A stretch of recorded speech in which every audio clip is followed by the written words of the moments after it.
Hey friends, it's Aaron here, and just recorded a podcast with Joy and Eric McEwen, the authors of Raising Resilient Bees, a publication by Chelsea Green. And you guys, it's such a joy to be here at the 2023 Biodynamic Conference while we're recording. I know. And the energy is just, it's buzzing.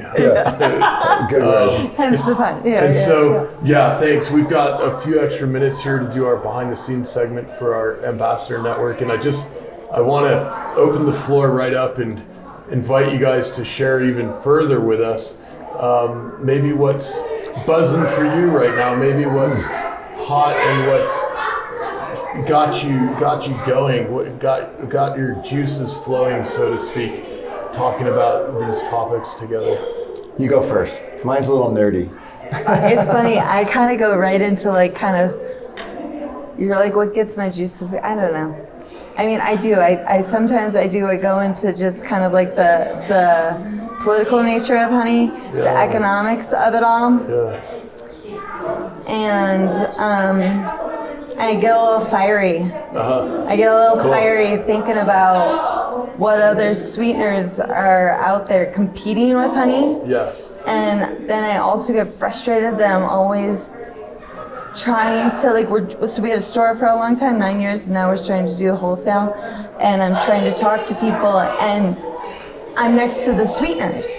Right. I'm always like, I think I prefer to be in the medicines. Yeah. You know what I'm saying? Hallelujah. Because I'm sitting That's there so always beautiful. trying to compete with even this plastic packaging. I don't even know where it's from. It's liquid, which it makes me feel like it's been heated. Honey from... Yeah. And I'm just sitting there just being like, I don't even know how do I compete and get through to talk to people that the medicinal quality of what we're talking about and that we need to raise our prices of honey. This is of what we're talking about, and that does tend to be what I get fiery about. One of the things that I hope that the general public becomes much more savvy to is the degree of fraud in the quote-unquote honey space. It's a problem. And how important it is for us to know. Where we live, we have a beautiful honey stand with amazing honeys and products coming from local producers that our friend is directly connected to. So there's this deep trust, there's this community feeling. And so I want to encourage folks to get to know your local honey know your beekeeper. and buy from them directly. Well, and then specifically, I do want to share the word, which is terroir. Terroir. Terroir. Terroir. You know, which is essentially just like thinking about like the water, the land, the air, all these different things that kind of go into what is a varietal. Yes. Right? And what it is that makes it so significant. Because when you look at honey in the Illinois Valley, we're on these amazing certified organic medicinal herb farms, like Herb Farm, Oshala Farm, Pacific Botanicals, Alexander Family Farm, like these amazing, wonderful farms. And then you look at like other honey, and you're like, how do we talk about the terroir? The terroir. Terroir. How do we talk about that? Yes. It's so subtle. Yes. But it's so significant because it's all about just quality in every aspect. Yeah. Like, how do we measure clean air and clean water in honey? Yeah. Yeah. Beautiful. Yeah. Beautiful. I love this. Yeah. How do we spell that word? It's Terrior. Sort of like a terrier. Terroir. Yeah. Terroir. French. And you only say the first R. It's French. Terroir. Terroir. Terroir. There's like two little dots on the A or something. Yeah. Okay. So I'll jump on that and say, yes, I'm feeling fiery about the same topic because I'm frustrated by the constraints of our agro economy and how people producing quality products can't find. We struggle with finding that niche, you know, where we can be rewarded for our exemplary practices, Yes. and that's what we want. But the reality is we are constrained by honey for sale at Costco for $2 a pound right now. Yeah, the importation of foreign honey is just it's killing us. It is. And so, the importation of foreign honey, the circumvention of honey fraud regulation is crippling the industry right now. And honestly, if it weren't for the pollination industry, which most people think is maybe not what they want their bees doing, the industry would evaporate. It would be done. Every beekeeper would go bankrupt in a very short period of time. If we can't do something to change people's perspective about the purchasing of U.S. honey, like the beekeepers are on their knees. And to compare honey with sugar that is a dead sweetener produced under slave wages in a completely unethical, immoral system of virtual economic slavery, and then to subject beekeepers to that same pay scale for their honey, it's completely immoral. Furthermore, honey, maple syrup can't touch honey. Agave nectar is toxic GMO product. Like, there's nothing that even remotely compares with honey. Honey produces hydrogen peroxide in your body. Honey is aromatherapy. Honey is a prebiotic for the bacteria that live in your gut. We could just go on and on. All of the vitamins and minerals in honey are in a completely assimilable, absorbable state. There's no food that hardly could even compare. Furthermore, go ahead. You want? Because I'm about to switch. I got one more fire I'm just going to go one more, which is just like, this. if we want to have North American honey, then we need to have North American beekeepers. That's what I'm saying. Right. I'm saying we have to support North American beekeepers to have North American honeybees. Joy likes to say actually beekeepers are more imperiled than the bees. Because the bees will probably survive without us. They'll go off and re-inhabit trees in the woods, and they'll probably get by. But we won't get by. And then we miss out on the medicinal benefits that they bring to our life. Aside from pollination of our fruits and dairy products and things like that, it's really about the food that they bring to us. Like, honey is so important for revitalizing people, especially from post-developmental phase on.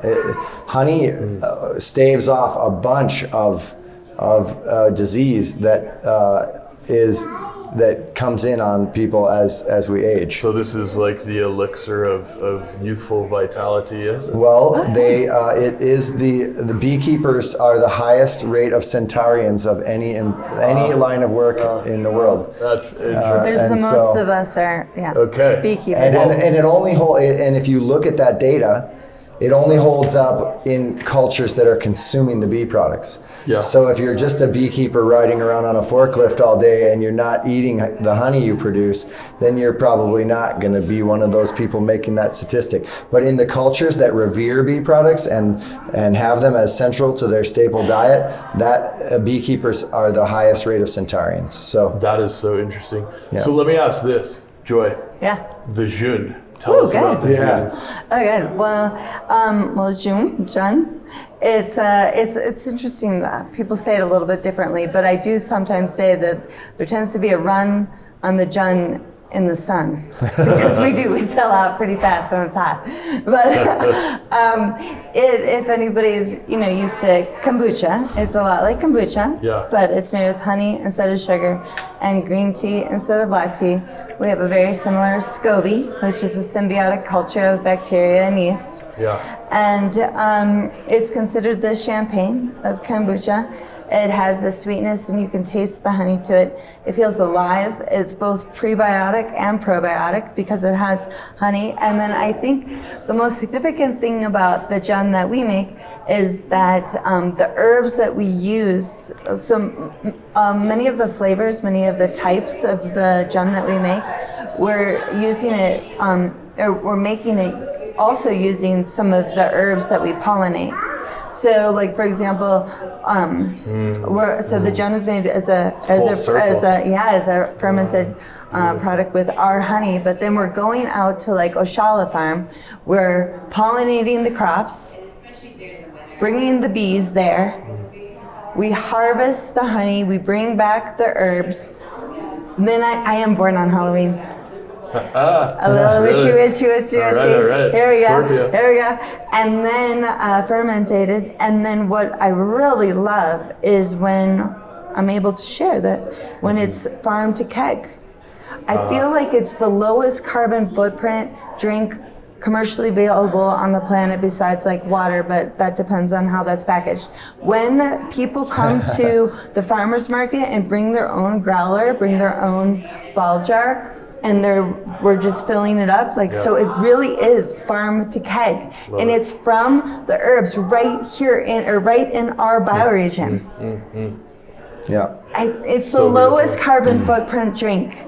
And if people could wrap their heads around what that really means, go to the co-op and think about it. When you're gonna look at those other drinks you're thinking about buying, again, it's the truck to the boat to the truck to the boat to the packaging to the plastic thing and then the cap and then the label thing and then the boat and then there's so many steps.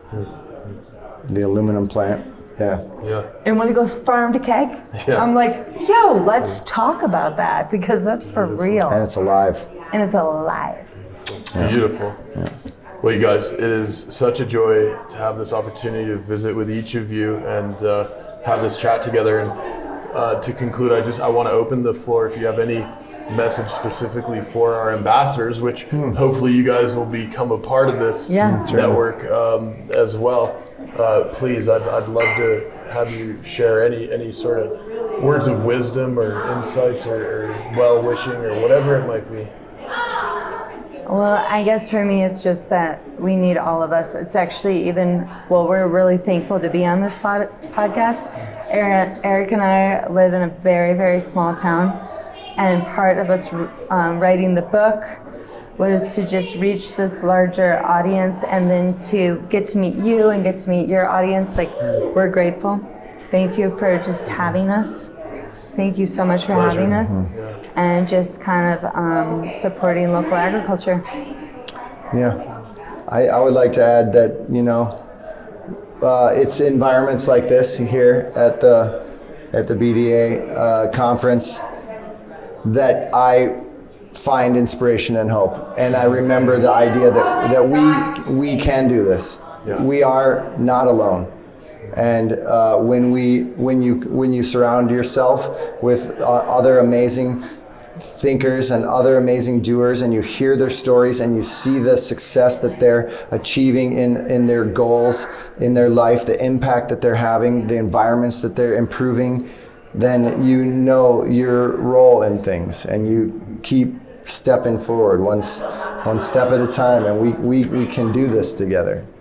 That's my message. Yeah. Aho, amen. So mote it be. Yeah. Thank you guys. Thank you. Hey, thanks. Thank you. Yeah, thank you very much.